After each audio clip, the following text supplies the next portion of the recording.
श्री शिवाय नमस्तुभ्यम। राधे राधे भक्तों, वैशाख मास महात्म्य के इस पावन अध्याय में आपका स्वागत है। आज हम जानेंगे कि कैसे छोटे छोटे कर्म हमारे जीवन और अगले जन्म को प्रभावित करते हैं और क्यों तुलसी, स्नान दान और भगवान माधव की भक्ति को शास्त्रों में इतना महान बताया गया है। यमराज स्वयं इस अध्याय में बताते हैं कि कौन से शुभ कर्म मनुष्य को स्वर्ग की ओर ले जाते हैं और कौन से अशुभ कर्म उसे प्रेत योनि और नरक की ओर धकेल देते हैं। साथ ही एक अद्भुत कथा के माध्यम से हमें ये भी समझने को मिलेगा कि कृतज्ञता, अहंकार और धर्म की अवहेलना का परिणाम कितना भयानक हो सकता है। तो आइए श्रद्धा और भक्ति के साथ सुनते हैं वैशाख मास महात्म्य अध्याय 9। यमराज जी से शुभ अशुभ कर्म जिनके द्वारा स्वर्ग और नरक की प्राप्ति होती है, उन्हें सुनने के बाद शौनक आदि ऋषियों से सूत जी बोले, हे ऋषियों, उस ब्राह्मण ने धर्मराज से फिर पूछा, हे धर्मराज, वैशाख मास में प्रातः काल स्नान करके एकाग्रचित हुआ पुरुष भगवान माधव का पूजन किस प्रकार करे? आप इसकी विधि का वर्णन करें। धर्मराज ने कहा, हे ब्राह्मण, पत्तों की जितनी जातियां होती हैं, उन सब में तुलसी भगवान श्री विष्णु को सबसे अधिक प्रिय है। पुष्कर आदि जितने तीर्थ हैं, गंगा आदि जितनी नदियां हैं तथा वासुदेव आदि जो देवता हैं, वे सभी तुलसी दल में निवास करते हैं।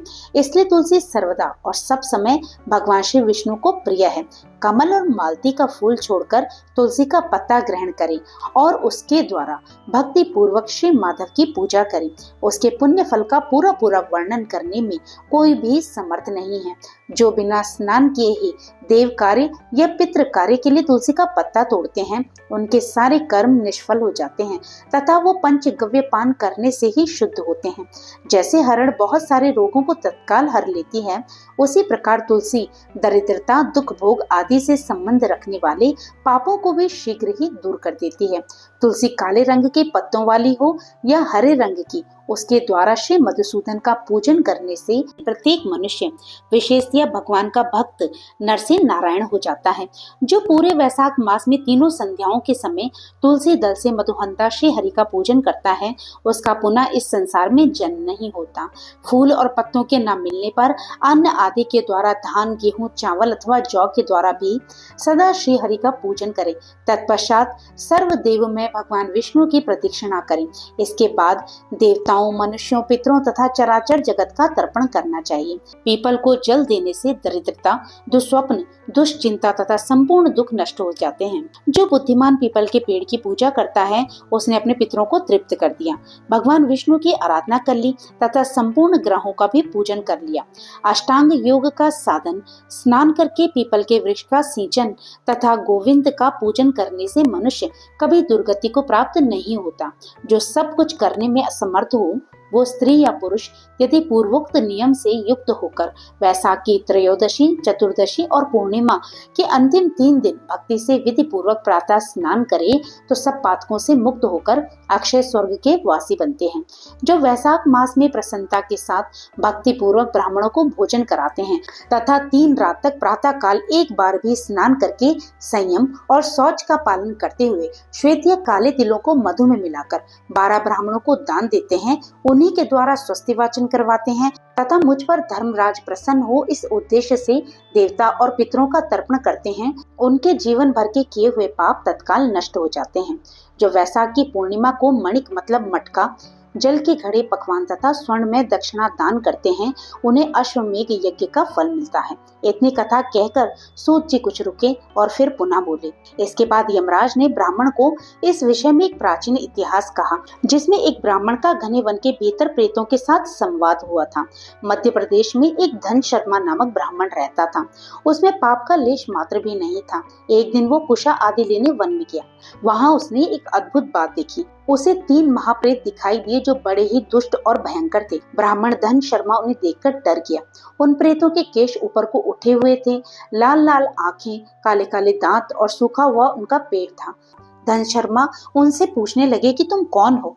ये नरकी सी अवस्था तुम्हें कैसे प्राप्त हुई?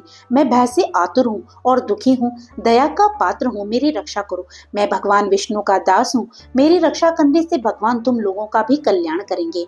भगवान विष्णु ब्राह्मणों के हितैषी हैं, मुझ पर दया करने से वे तुम्हारे ऊपर संतुष्ट होंगे। श्री विष्णु का अलसी के पुष्प के समान श्याम वर्ण है, वो पीतांबरधारी हैं।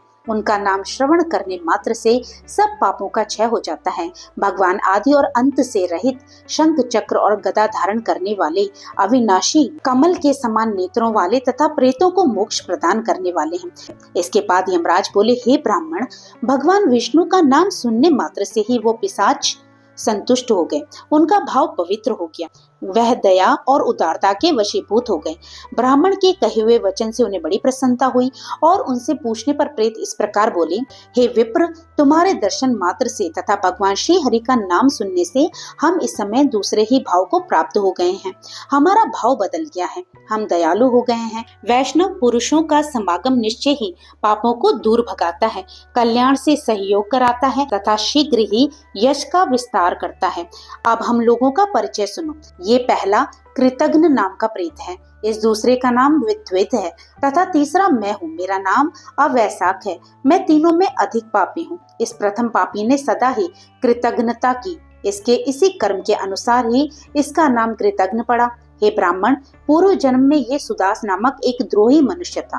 कृतघ्नता अर्थात किए हुए उपकार को न मानने व एहसान फरामोशी के पाप से वो प्रेत उस अवस्था में पहुंचा था। अत्यंत पापी, धूर्त तथा गुरु और स्वामी का अहित करने वाले मनुष्य के लिए भी पापों से छूटने का उपाय है, पर जो कृतघ्न अर्थात एहसान फरामोश हो उसके लिए कोई प्रायश्चित नहीं है। इस दूसरे पापी ने देवताओं का पूजन किए बिना ही सदा अन्न भोजन ग्रहण किया। उसने गुरु और ब्राह्मणों को कभी दान नहीं दिया, इसलिए इसका नाम विद्वेत हुआ। ये पूर्व जन्म में हरिवीर नाम से विख्यात राजा था। 10,000 गांवों पर इसका अधिकार था। ये रोष, अहंकार तथा नास्तिकता के कारण गुरुजनों की आज्ञा का उल्लंघन करने में तत्पर रहता था। प्रतिदिन 5 महायज्ञों का अनुष्ठान किए बिना ही खाता और ब्राह्मणों की निंदा करता था। उसी पाप कर्म के कारण ये बड़े बड़े नरकों का कष्ट भोगकर इस समय विद्वेत नामक प्रेत हुआ। अवैसाख नामक तीसरा प्रेत मैं हूँ। मैं पूर्व जन्म में ब्राह्मण था। मध्य प्रदेश में मेरा जन्म हुआ। मेरा नाम गौतम था और गोत्र भी गौतम ही था। मैं वासपुर गांव में निवास करता था। मैंने माधव मास में यानी वैसाख माह में भगवान माधव की प्रसन्नता के उद्देश्य से कभी स्नान नहीं किया, दान और हवन भी नहीं किया। विशेषतया वैसाख मास से संबंध रखने वाला कोई भी शुभ कर्म मैंने नहीं किया। वैसाख में मधुसूदन का पूजन नहीं किया तथा विद्वान पुरुषों को दान आदि से संतुष्ट नहीं किया। वैसाख मास की किसी भी पूर्णिमा को जो पुण्य फल प्रदान करने वाली है, मैंने स्नान, दान, शुभ कर्म, पूजा तथा पुण्य के द्वारा उसके व्रत का पालन नहीं किया। इससे मेरा सारा वैदिक फल निष्फल हो गया। मैं अवैसाख नामक प्रेत होके सब और विचरता हूँ। तो भक्तों, आज की कथा यहीं पर विराम लेती है। इससे आगे कथा में क्या हुआ ये आप कल सुनेंगे। ये अध्याय हमें सिखाता है कि तुलसी की पूजा, प्रातः स्नान, दान और भगवान श्री हरि की भक्ति केवल धार्मिक कर्म नहीं, बल्कि ये हमारे जीवन को पवित्र करने और पापों से मुक्त करने का सबसे सरल मार्ग है। साथ ही कृतज्ञता, अहंकार और धर्म की अवहेलना हमें अधोगति की ओर ले जाती है। इसलिए हमें सदैव कृतज्ञ, विनम्र और धर्मपरायण रहना चाहिए। यदि आप सच्चे मन से वैसाख मास में स्नान, दान और भक्ति करते हैं तो निश्चित ही भगवान विष्णु की कृपा प्राप्त होती है और जीवन सफल हो जाता है। अगर आपको ये कथा अच्छी लगी हो तो वीडियो को लाइक करें, शेयर करें और चैनल को सब्सक्राइब करना मत भूलें। तो भक्तों, प्रभु का नाम लेते रहिए और पुण्य के भागी बनते रहिए। जय श्री कृष्ण। राधे राधे।